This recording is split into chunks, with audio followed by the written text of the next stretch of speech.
4.3 प्रश्नावली तक हम कर चुके थे। प्रश्नावली 4.4 में हमारे पास है x अक्ष और y अक्ष के समांतर रेखाओं के समीकरण।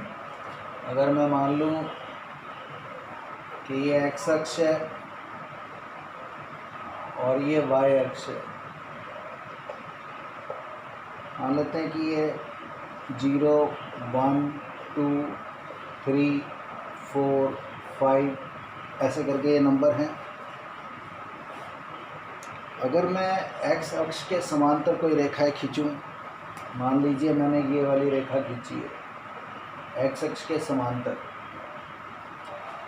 आप देख रहे हो कि भी इस पर कोई भी बिंदु लें तो उसका y निर्देशांक 2 होगा। ये वाला बिंदु लें, इसका भी y निर्देशांक 2, x निर्देशांक कुछ भी हो सकता है। जैसे कि अगर ये वाला बिंदु है, इसका x निर्देशांक 1 है, y निर्देशांक 2। ये वाला बिंदु लें, इसका x निर्देशांक 2 है और y निर्देशांक भी 2। ऐसे ये वाला बिंदु लें, मान लो कि ये 4 है, तो इसका x निर्देशांक तो हुआ 4 और y निर्देशांक हुआ 2। तो आप देख रहे हो कि भी जितने भी बिंदु हैं उसका जो x निर्देशांक है वो तो बदल रहा है, लेकिन y निर्देशांक हमेशा सेम रह रहा है। ठीक है, तो क्योंकि इस लाइन का हर एक बिंदु जो है उसका y निर्देशांक 2 है, तो इस लाइन का जो समीकरण है, इस रेखा का जो समीकरण है, उसको हम बोलेंगे कि इसका जो समीकरण है वो क्या है, y बराबर 2। यानी कि अगर कोई भी लाइन x अक्ष के समांतर है तो उसका जो समीकरण होगा वो इस टाइप का होगा। इसी तरीके से अगर मैं बोलूँ कि ये x अक्ष है और ये y अक्ष है, और अगर ये 5 है, अगर ये लाइन 5 से जा रही है और x अक्ष के समांतर है, तो अगर पूछे कि इसका समीकरण क्या होगा, तो इसका समीकरण मैं क्या लिखूँगा, y बराबर 5। क्योंकि इस पर कोई भी अगर मैं बिंदु ले लूँ तो उसका जो y निर्देशांक है वो 5 होगा। इसी तरीके से ये x अक्ष है, ये y अक्ष है, अगर यहाँ पर 0 है, -1 है, -2 है, तो अगर -2 से कोई लाइन मैं खींचूँ जो x अक्ष के समांतर है, तो क्योंकि ये -2 से जा रही है तो इस पर जितने भी बिंदु हैं उनका जो y निर्देशांक होगा वो -2 होगा। तो इस रेखा का जो समीकरण होगा वो क्या होगा, y बराबर -2। यानी कि अगर कोई कहे कि भी x अक्ष के समांतर कोई रेखा का समीकरण y बराबर c होगा, और c की वैल्यू बदल सकती है। जैसे यहाँ पर c की वैल्यू 2 है और यहाँ पर c की वैल्यू 5 है और यहाँ पर c की वैल्यू -2 है।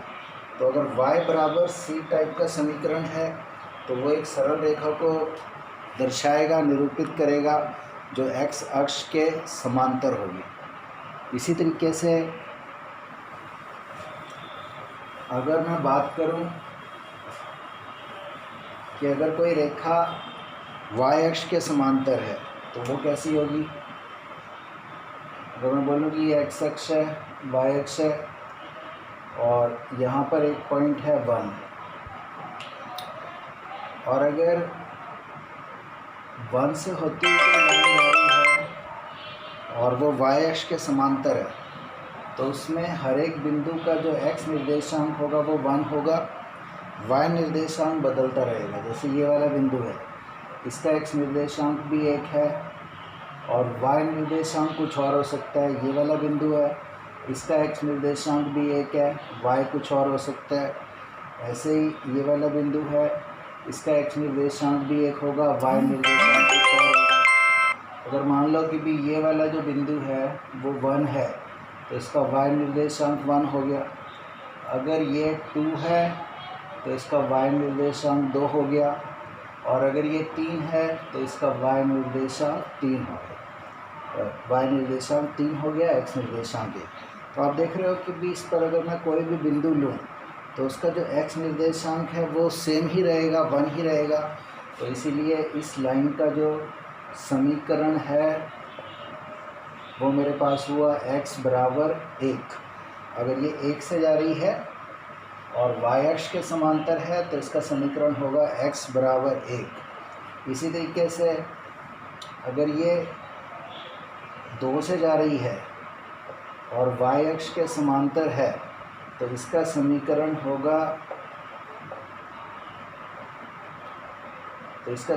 होगा x बराबर 2, क्योंकि इस पर जितने भी बिंदु हैं सभी का x निर्देशांक 2 हो जाएगा। और इसी तरीके से अगर कोई मान लो -1 से जा रही है और y अक्ष के समांतर है तो इसका जो समीकरण हो जाएगा वो हो जाएगा x बराबर -1। इसी तरीके से और भी हो सकता है। अगर ये 5 है, 1 2 3 4 5 और ऐसे लाइन जा रही है y अक्ष के समांतर तो इसका समीकरण हो जाएगा x बराबर 5। तो इसका मतलब ये हुआ कि अगर कोई भी लाइन y अक्ष के समांतर है तो उसका समीकरण किस टाइप का होगा, x बराबर c टाइप का। तो आप लिख सकते हो y अक्ष के समांतर रेखा का समीकरण इस टाइप का होगा, x बराबर c।